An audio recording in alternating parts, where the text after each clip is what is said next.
उत्तर वाहिनी नर्मदा परिक्रमा सुफळ संपूर्ण झालेली आहे. नर्मदे हर.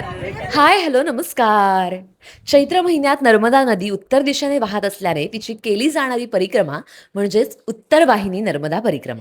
ही परिक्रमा करण्यासाठी गुजरातमधील केवडिया इथल्या एकता नगर या ठिकाणी जाऊन आम्ही पोहोचलो. रामपुरा, तिलकवाडा आणि पुन्हा रामपुरा अशी 22 ते 25 किलोमीटरची पायी परिक्रमा केली जाते. सगळ्यात आधी आम्ही रणछोडदास मंदिरात जाऊन ठाकूरजींचं दर्शन घेतलं आणि मग चालायला सुरुवात केली. बरोबर 11:40 झालेली आहेत. आमचा संकल्प करून झालाय आणि आता आम्ही परिक्रमा चालू केलेली आहे, म्हणजेच चालायला सुरुवात केलेली आहे. आई बाप्पांच्या गजानन टूर्स बरोबर अनेकांनी नर्मदा परिक्रमा केलेली आहे, यावर्षीही करणार आहेत. पण केवळ मला पायी परिक्रमा करायची होती म्हणून आई घेऊन गेली आणि नर्मदा मैयाने माझ्याकडून ध्यानी मनी नसताना ही परिक्रमा करून घेतली. या परिक्रमा दरम्यान जितकी मंदिरं येतात त्या सगळ्या मंदिरांचं दर्शन घेऊन आम्ही पुढे चालत राहिलो. बरोबर 1 तास झालाय, 12:40 झाल्यात आणि आम्ही फक्त आता 5 मिनिटांची रेस्ट घेतली. आई दरवर्षी पायी परिक्रमा करते त्यामुळे तिला सगळं माहित होतं, पण माझ्या मनात खूप प्रश्न होते कारण माझा पहिलाच अनुभव होता. पण परिक्रमावासींची कुठलीही गैरसोय झालेली नाही, कारण रात्रभर सेवा चालू होती, मोफत अन्नदान होत होतं. थोडा वेळ रेस्ट करण्यासाठी अशा कॉट्स टाकल्या होत्या, अँब्युलन्स असेल,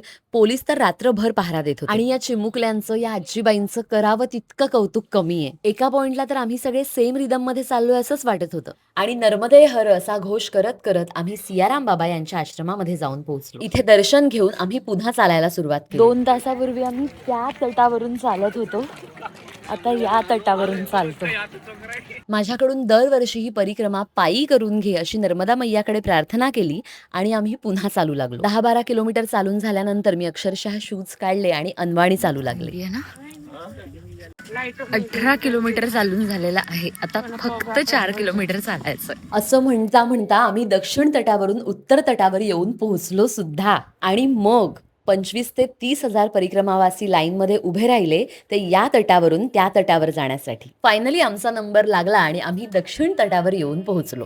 पुन्हा एकदा जिथून परिक्रमा चालू झाली होती तिथे जाऊन ठाकूरजींचं दर्शन घेतलं आणि संकल्प सोडला. ही परिक्रमा पूर्ण केल्यानंतर संपूर्ण परिक्रमा केल्याचं फळ मिळतं असं नर्मदा पुराणामध्ये लिहिलेलं आहे. अशा या मर्यादित आणि सदैव नम्र असणाऱ्या नर्मदा मैयाची परिक्रमा पूर्ण करून तिच्या समोर नतमस्तक होऊन हसतमुख घरी परतले.